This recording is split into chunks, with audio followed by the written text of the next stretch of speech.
Kids going to college is a benefit. It's positive. It's something that we should want in this country. We should want people aspiring to better themselves intellectually.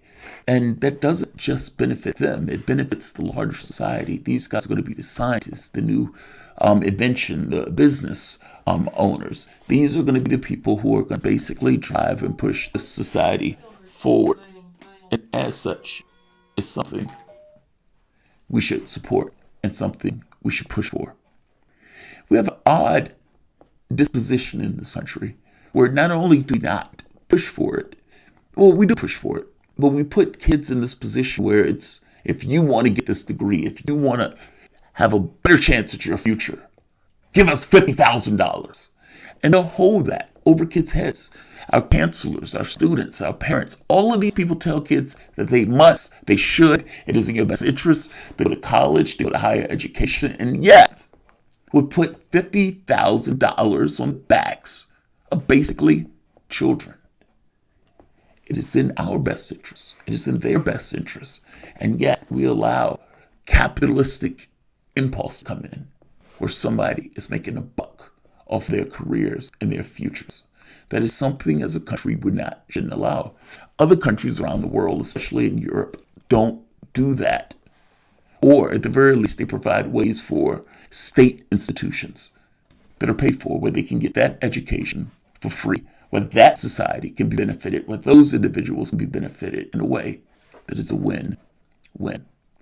In this country, we are fighting over the very basics of that premise on whether or not debt should be one of those things that we put on the back of children in excess of tens of thousands of dollars for the merit to merit an education. Joe Biden is being pressured to get rid of $50K. Joe Biden has the complete authority to do this by himself, as Chuck Schumer said, with a flick of a pen. He could do it now. He could did it on the first day. He could do it tomorrow. And yet, Joe Biden's pushing back on that premise. Warren, Schumer, the Democrats in the House have been pressuring him to use that faculty to get rid of $50,000 in debt. And by the way, $50K doesn't get rid of all student debt. $50K is a compromise. Joe Biden wants to go with the paltry sum of $10K, even though he had larger ideas of the colleges and students going forward. If Joe Biden really is making the case that community colleges should be free, that state institutions should be free, that's great for kids going forward. But why is it okay for the kids going forward to get the benefit, but the kids in the previous past not? What I'm getting at is, why is it fair for you to say, look, there's a problem in the way that we do education and we need to stop putting $50K or more debt on the backs of kids? However, the previous kids that went through that particular process, it is fair game for them to be stuck with those bills.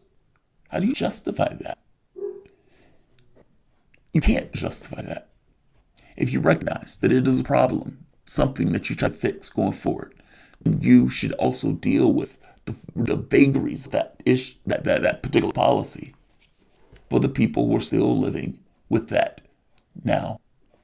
That gets to the core of this kind of debate about getting rid of student loans and the debt from those student loans, in addition to providing a pathway for people, kids, Americans, to get an education without that debt being placed on their backs. It is to their benefit. It is to our benefit as a whole. Right now, that debt is up to what? Over $1 trillion. And that is a drag on our society, not to mention from this aspect of the racial gap from the standpoint of wealth. Joe Biden ran as if he was king of blacks. He has the opportunity to do something for those blacks and for those poor whites and for those people of pretty much every other distribution that is in this kind of impoverished or at the very least oppressive condition. Joe Biden can deal with it with the flick of a pen. There are some people who Biden had as his outside economic advisor that is against this. And the stupid, utterly ridiculous argument that is being made against this by one Larry Summers. Larry Summers is either aggressively stupid or criminally disingenuous. And it's probably a little bit of both. I'm going to give you this ludicrous, unhinged, utterly ridiculous argument that doesn't even fly. It's pseudo-populism to the benefit of the rich by trying to gin up this notion of you hate the rich so much that you should completely ignore the fact that what I'm saying here is not in your best interest. It's utterly ridiculous, utterly ludicrous, and it's unfortunate that Biden had this guy in his economic advisory role at all. This is a Democratic mouthpiece that is the epitome of failing upwards. Larry Summers. I'm going to show you the argument that Larry Summers is making, and I'm going to explain to you how the argument doesn't fly. It doesn't even work on its face, and yet he makes it shamelessly. Welcome to the Soapbox.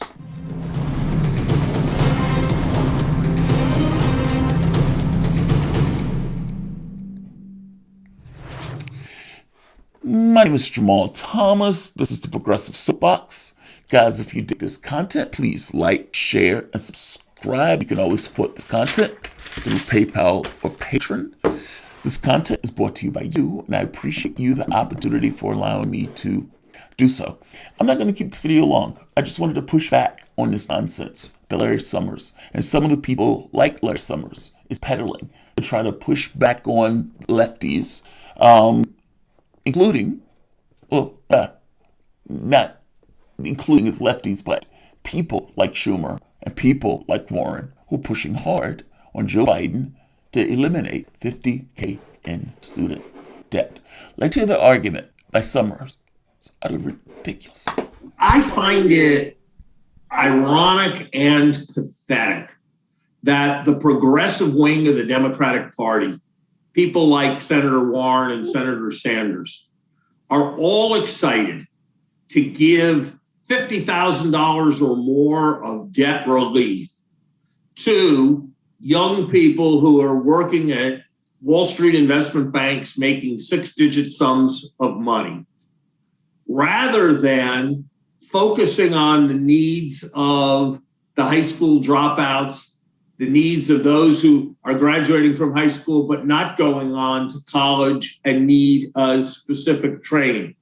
And so I hope that progressives will disconnect from the elite concerns of Ivy League college graduates, of those with graduate degrees, and focus on the people they should be representing, the people who have been left behind.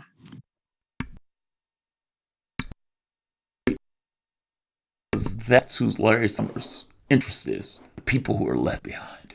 And because the $50K in debt relief is about helping Ivy Leaguers. That's his argument, that progressives, Warren and Sanders, are pushing to eliminate $50K for primarily Ivy League college students and Wall Street kids. Think about what he's saying for the moment. $50K in debt relief is primarily to help Wall Street and Ivy Leaguers. Again, I make the point this is aggressively stupid or prodigiously disingenuous. And again, it's probably a little bit of both. Like I said in the opening, Larry Summers is a poster boy, fathead Democratic mouthpiece for the corporate moneyed interests that has a hand around the nuts of the Democratic Party. He is the picturesque epitome of failing upwards. As long as you give the right answer, even if that answer is wrong, to the people in power, you will be rewarded. In fact, Larry Summers is sitting there right now with somebody putting a camera on him. For him to say that makes that point that much more sternly. Again, I wouldn't care what Larry Summers thinks, except for the fact that Biden and the people in the Biden camp had basically, when he was running for office, trying to win this, his campaign had him as an outside advisor. That said, I tend to run with the notion that people are policy. And if Biden had this guy as any sort of economic advisor, it is problematic. By the same token, Biden has done things that have been surprising to me and have pushed back. Or let's just say Summers didn't particularly like it. Let's say it like that. And the fact that Summers is making this argument shows that people who are pushing for Biden for the $50K student debt relief may be getting his ear. And people like Larry Summers and the money interests that have their hands gripped around the nuts of the Democratic Party may be concerned that Biden will go through with this. Otherwise, he's not there making this cockamamie argument. Phony populism. That's what he's doing. This is pseudo phony populism of the rich. Try to get you angry at the rich and to try to create an us and them as if Larry Summers gives a shit. The reality of it is, yeah, they want you to be blindly hating the rich. You want to eat the rich so much that you ignore the fact that the argument that he's peddling is not in your interests. And honestly, doesn't make sense on his face. For one, Schumer and Warren's resolution addresses the point that he's making, which is, again, on his face, obvious. Studies showed student debt cancellation could substantially increase Black and Latino household wealth and help close the racial wealth gap, provide immediate relief to millions who are struggling during the pandemic and recession, and give a boost to our struggling economy through a consumer-driven economic stimulus that can result in greater home buying rates and housing stability, higher college completion rates, and greater small business formation. Over 100 civil rights consumers and student advocacy organizations have already come out in support of using executive action. Why? Why would it help close the racial wealth gap?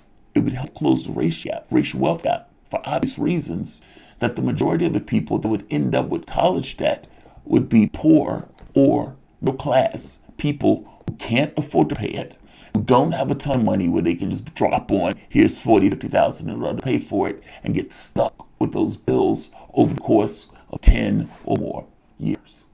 That's the reality of it. What Larry Summers is saying in his face is obviously ridiculous. For the first obvious point, the rich aren't carrying college debt. Let me repeat that. The rich are not carrying around college debt. Also, the 1% is literally the 1%. Rich households sending their kids to school will almost by definition represent an obvious fraction of the totality of the kids that are going to school. 1% is literally 1%. Despite the fact that the 1% holds the preponderance of the wealth, they are only 1% of the population. And so the number of kids that they will be sending to school for these rich institutions and everything else will by definition be small. I don't know what he's talking about. Another factor of dramatic and increasing wealth gap for the 1% and everybody else. Look, they have a ton of the wealth. There's only 1% of them. And honestly, it's not even 1%. We're talking about the 0.1%. My point is, it doesn't factor. They're so tiny in comparison to the whole that the people who you are helping the most, overwhelmingly so, will by definition be the poor and the middle class, the people who actually need the help. There's also another point that creating separation or division here is rather ridiculous. The 1% are Americans also. The top 1% are also Americans. They pay their taxes like everybody else, and yes, perhaps they should be paying more in the money that they pay for taxes, but that's a little bit besides the point. Progressive tax policy have them paying more. Why shouldn't they be part of the debt cancellation? If they are indeed carrying debt, if for whatever particular reason they're part of the 1% and debt, still have their kids carrying debt, why shouldn't they be part of the debt relief? They are Americans. They pay their taxes just because they don't pay enough in taxes from our point of view. They still do. Still Americans. They still should be a part of debt relief. Are we going to say that the rich shouldn't be going to public schools, or we don't allow the rich to go to public schools? No, it's utterly ludicrous. They pay their taxes like everybody else. They should be a part of it. There's no reason to create this separation between the rich and the poor for this specific issue. the majority, overwhelmingly so, that are going to be supported by it, are the poor and the middle class. On its face, that's obvious. The phony pseudo-populism here is entirely to create division on behalf of oligarchs that don't benefit from the program. Again, the reason they don't benefit is because they can pay for their kids to go to school. Him making this argument is basically for the moneyed interests, and it's trying to get you to be bothered by a fraction of kids who would be included and who would benefit. And that fraction is even less because the rich pay their way. If you're making Wall Street cash, are you really carrying around a student loan? The answer is most likely no. And even if the answer is yes, that tiny, less than 1% fraction, I don't care about. I just don't. The Americans too. It should be universal. It also should be noted Biden is directly responsible for ensuring that kids were trapped with the money and bankrupts were trapped with these student loans in the first place. What do I mean by that? Biden has been in politics for nearly 47 years. Over the course of that time, he's done some utterly atrocious things. And one of those atrocious things was on trapping kids with those student loan bills, with an inability to discharge those through bankruptcy. At the same time, his kid was working on policy that Joe Biden was working in corporate America, advocating for the very policy that Joe Biden got passed. Corrupt? Yes. Right here. Hunter Biden graduates in 1996, immediately goes to work for where? MBNA. People who are a little bit too young might not remember, they were the credit card company in this country. They've since been absorbed by Bank of America. Right. But at the time, they were pushing for bankruptcy reform so that people couldn't discharge medical debts, couldn't discharge credit card debts, private student loans. And they make him a senior vice president. So Hunter Biden then serves till 2001, goes and becomes a lobbyist, federal lobbyist, while his dad is a senator. A very powerful senator. He's getting earmarks. His firm is representing University of Delaware, paying the firm millions of dollars. University of Delaware is getting tens of millions of dollars in earmarks. And that whole time, he's still getting paid $100,000 a year as a consultant for MBNA. Wow. Who knows what he's doing. Biden is leading the push on bankruptcy reform. He finally gets bankruptcy reform enacted in 2005, and then Hunter Biden's consultancy ends in 2005. And actually, after 2005 is when you see the student loan crisis really take off. Right. And it was this long. In this legislation, they said, well, you can't really discharge private student loans anymore, and so private student loans exploded. Joe Biden is directly responsible for the student loan crisis that we're dealing with. And the idea that we're having this fight over whether we should get rid of $50,000, it should be given. If Joe Biden really is going to try to do something to try to eliminate poverty, eliminate the wealth gap, do something for the various races and whatnot, giving people Kamala Harris doesn't matter. Giving people Medicare for all does, or at the very least, public option, but also eliminating the mistake, the failure, the outright corruption that took place years ago when you were in office and you were pushing for this particular policy that created this specific problem. Yeah, Joe Biden should get rid of that $50,000 in debt. We shouldn't even be having this conversation. There should have been something that he was willing to do going in. Shouldn't have to push him on us, especially since he was infinitely culpable in making this problem in the first place. One last point. You can do this in the way that Chuck Schumer said, with the flick of a pen.